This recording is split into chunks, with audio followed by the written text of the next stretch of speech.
Boulevard. Ayan. So yan, shoutout sa ating mga dito sa part na to ng Quezon Boulevard. Ayan. Alright guys, sila. Ayan, lagyan ng parol. Bali hanggang dito pa lang pala ito guys. Abangan nyo na lang yung ating next update sa Manila. Kita-kits po tayo sa ating next update. So, huwag na kayo magtaka kung bakit. Ayan guys, magandang gabi sa inyong lahat. Ayan, welcome back sa ating Manila update.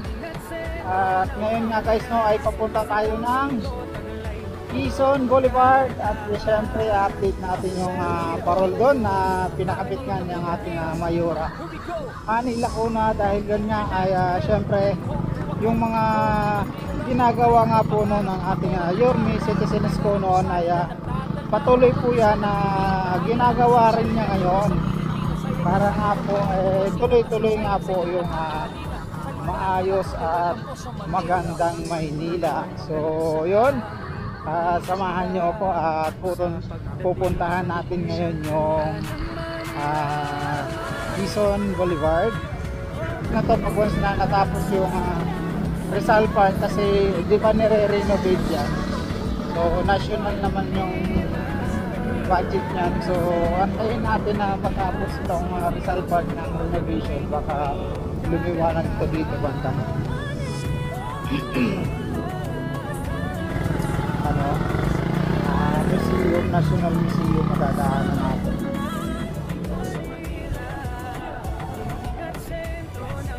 Ayan yung National Museum makikita nyo. Napakaganda na rin, no? Pinailawan na rin. Pinagyan ng maraming Christmas lights. Ayan, oh, di ba? Wow! Ganda, oh.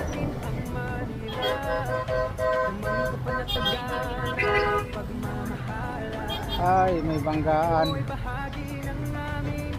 Ay, motor at saka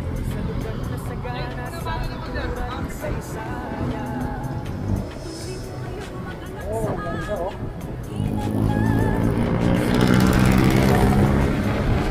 Banggaan.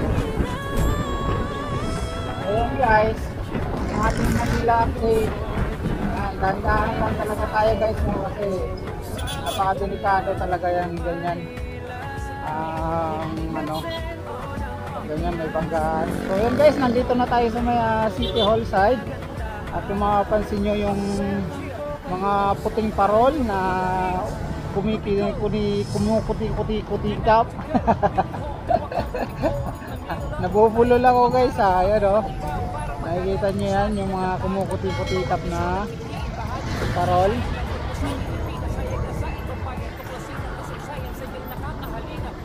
Ayan, pagpasensyahan nyo na, video traffic eh.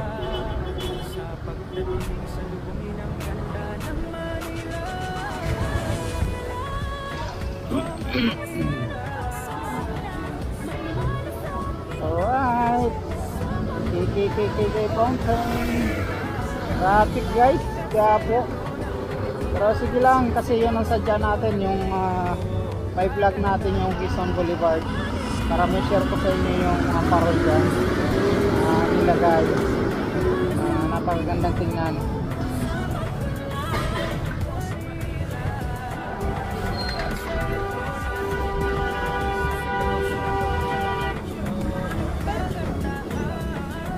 Ayan o, may mga parol dito na kumukuti-kutitap din sa park na to. Ayan, so ayun, punta tayo dito, Quezon Boulevard. Wow! Alright, so yun guys, yung isang tulay na yan kasi papuntang Santa Cruz, Manila. So ito, papuntang Quiapo, Quezon Boulevard. So makikita natin dito yung mga parol syempre. At tuloy-tuloy muna tayo mga kababayan sa ating mga OFW mga kababayan. Shoutout sa inyo lahat. Ayan, nandito na tayo sa papuntang Quezon Boulevard, Quezon Bridge. Ayan o, ang napakagandang mga parol na pinalagay ni Mayora Hani Lacona dito sa part ng Quezon Boulevard. Ayan. So Ayan, shoutout sa ating mga kababayan. Luzon, Visayas, Mindanao, shoutout po sa inyo lahat at sa ating lahat ng mga OFW. So yun guys, itong tulay na to talagang maliwanag na, no? Tuloy-tuloy na nga po yung maliwanag na tawag nito. Tulay dahil pinalagyan na ni Yorme dati yan at hanggang ngayon tuloy-tuloy na yan at ang ganda naman ang ating Quezon Boulevard ngayon. Meron ng mga ilaw, pailaw, tapos meron pang mga parol. So Paskong Pasko na guys dito sa part na to ng Quezon Boulevard. Ayan, so medyo traffic.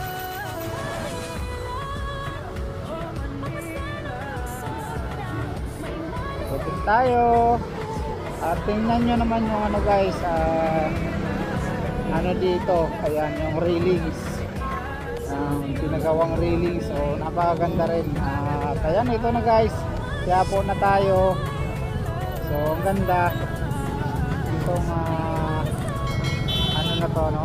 Quezon Boulevard dahil nalagyan na nga ng napakaganda na parol. So simpleng parol pero maganda siya tingnan kasi kulay puti. Ayan.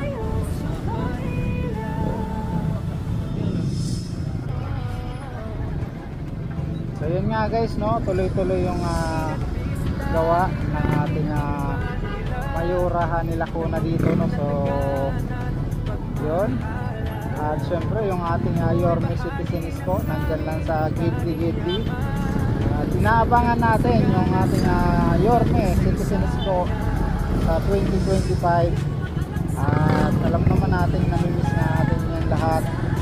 So ayan, sana magkita-kita tayo ulit sa 2025. Wag tayong magsawang sumuporta sa ating Yorme dahil si Yorme naman ay nandyan lang sa Gidli at hindi rin siya nagsasawang tumulong sa ating mga kababayan. So ganun din tayo guys, full support lang tayo. Kaya diba, ganda ng mga parol dito sa Quezon Boulevard sa Maynila.